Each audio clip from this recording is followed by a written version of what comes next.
Live from the chicken wing capital of the world, Buffalo, New York. You're listening to the Childcare Bridge podcast, your source for the best tips, tools, and tactics on how to market and grow your childcare center, ensuring total domination. Total domination.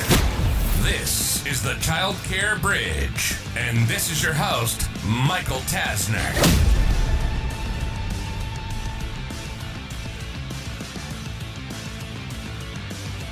Hey there, and welcome to this week's edition of the Childcare Bridge. Today's topic is this: you are doing it all wrong. Now, hear me out.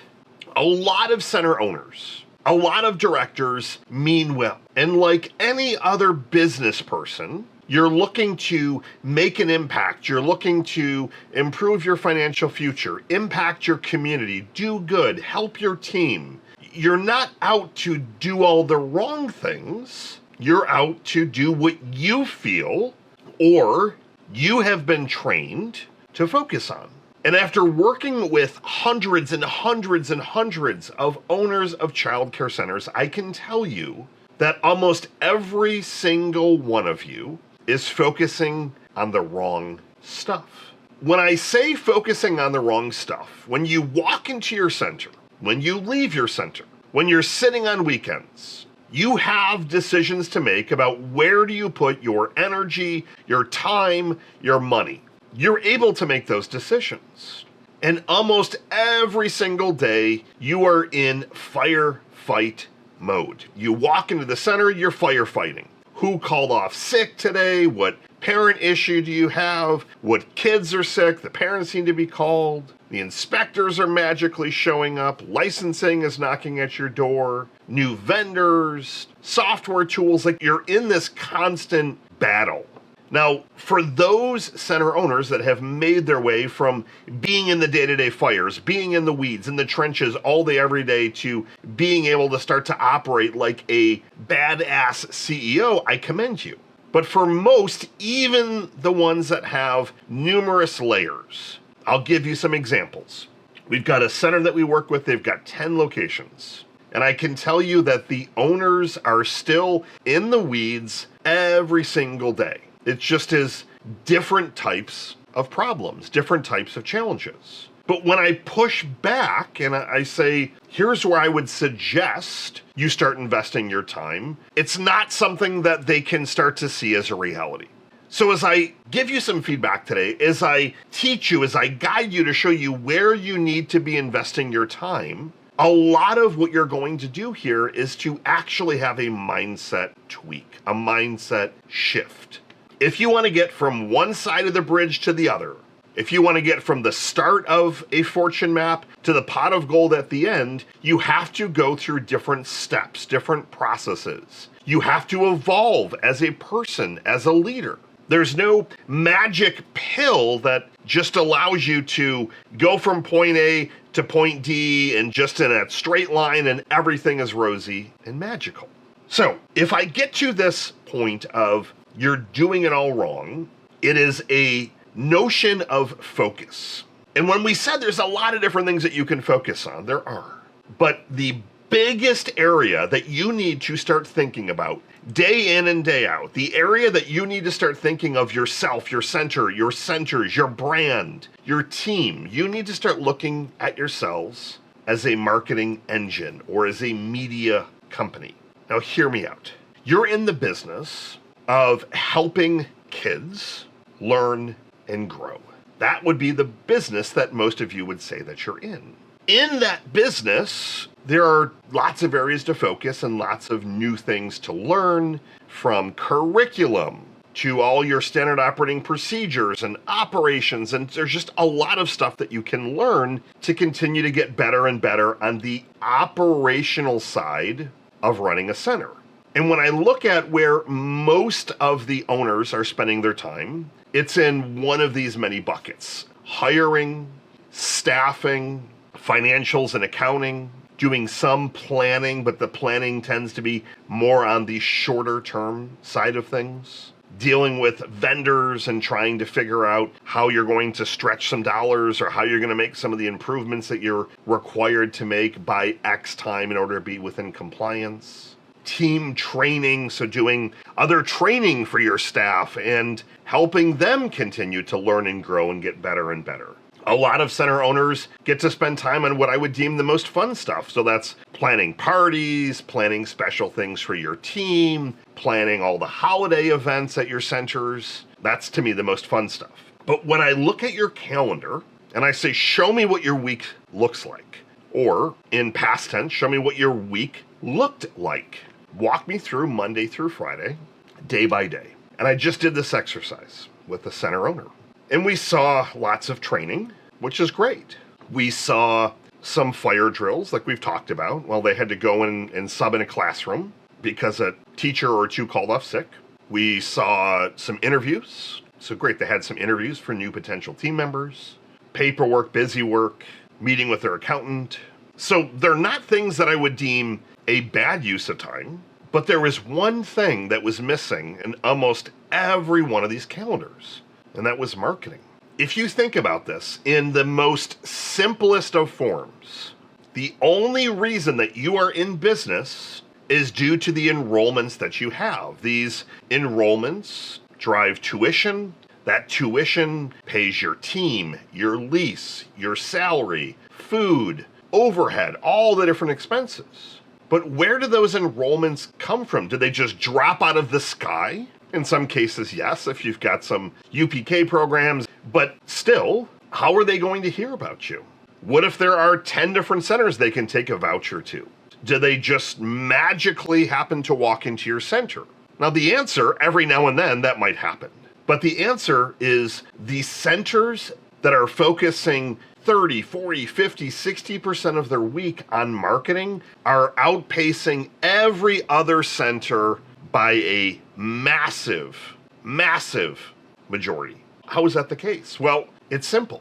When you're focusing on marketing, when you're focusing on the activities that drive revenue, so the marketing drives awareness, the advertising drives awareness, drives tours in your door. Your tours result in enrollments.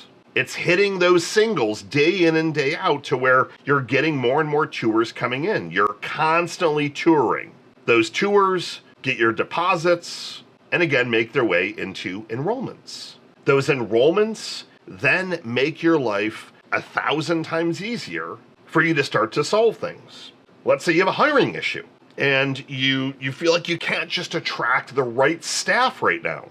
Well, if you were at the most profitable ratios because your marketing engine is firing on all cylinders, you're starting to build up a wait list for your first location or your second and beyond to where you can start to raise your tuition a little bit, so now you're getting more and more profitable, why couldn't you raise your average salary across the board?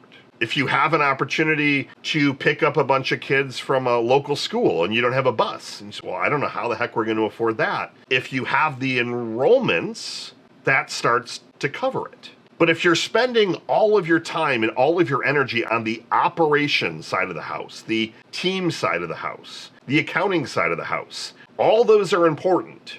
And they make up for the formula that I call MAST, M-A-S-T, Marketing, Accounting, Systems, and Team.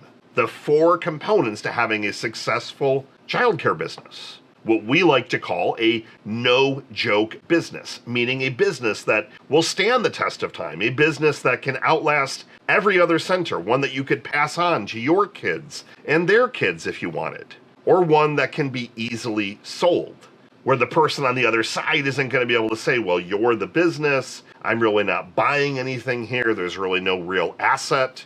You'll say, well, we've got these 4 things dialed in. But what most of you are doing completely wrong is you're skipping the M and you're going into the other areas. You're focusing on the in the weeds. Now, this is a talent-driven and a team-driven business. So I'm not saying discount that aspect, but if you're saying, well, Michael, I don't believe that I have all the right staff, or I need more here, but I'm in this weird financial predicament, how do you solve that?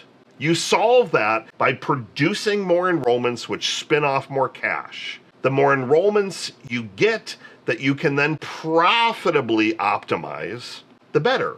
Now, every center is different by way of how your classrooms are set up, and obviously there's some slight variation state by state of how many can be in a classroom. But let's even look at summer camp. Summer camp tends to be one of the most profitable areas for centers. You could say, well, let's focus on making sure we have all the best activities, our team is dialed in, we've got all the buses aligned, and you end up spending all of your time on the logistics.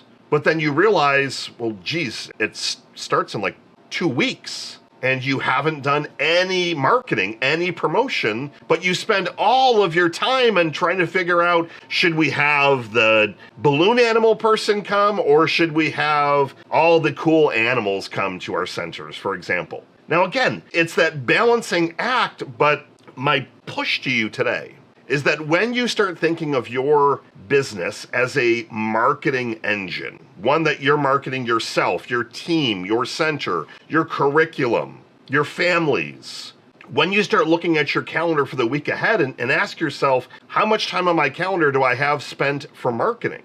Producing new content, driving new campaigns, following up with all the leads that have came in, putting out referral programs and campaigns, taking your social media to the next level. And these are all things that we do day in and day out for all of our centers, because most center owners are not great at the marketing aspect. So it can be easily outsourced. But if you look at your calendar and you're not outsourcing any of that, and you don't have a marketing partner, you're going to be in this hamster wheel. I have never seen in my 10 plus years, and even if I look at my 20 plus years, any business that has been able to stand the test of time, continue to grow without focusing on a marketing first mentality. It just doesn't happen. Are there some exceptions? Always. But those exceptions are like 1 in 1,000 or 1 in 100,000. Those are like the center that's in the middle of nowhere. You're the only game in town. You don't really have to do any marketing. But sooner than later, if the economics make sense, someone else is going to open up. And now there's going to be another game in town. And then probably another game in town. And you would have wished that instead of focusing all your time on having the best center, the best playground, the best equipment, the best bus, again, all things that are important. But if you pause and you reflect on this, and a lot of you, you're going to completely skip past this. You're going to say, Michael, I need to focus on the curriculum. That is fine. You can focus on the curriculum if and only if you're outsourcing your marketing, you're driving results through an outsourced marketing partner. If you are asleep at the wheel, and even after you've outsourced it, if you're not interacting with them, if you're not helping that agency out with content and giving feedback, and hey, these tours were great, these tours were not great, no shows, like all of that collaboration with a marketing partner, you're going to keep spinning your wheels. But if you boil it all the way down, marketing is the function that pays for everything else. Marketing covers all of your other bills. Everything. That marketing drives all those enrollments, which then allow you to invest in other areas, hire better team, hire more staff, improve your playground. But if you're not focusing on marketing first, you're never going to win at this game. Get out there, take some action, focus on marketing first. Michael Tasner signing off. Good morning, good afternoon, and good night. See you next week.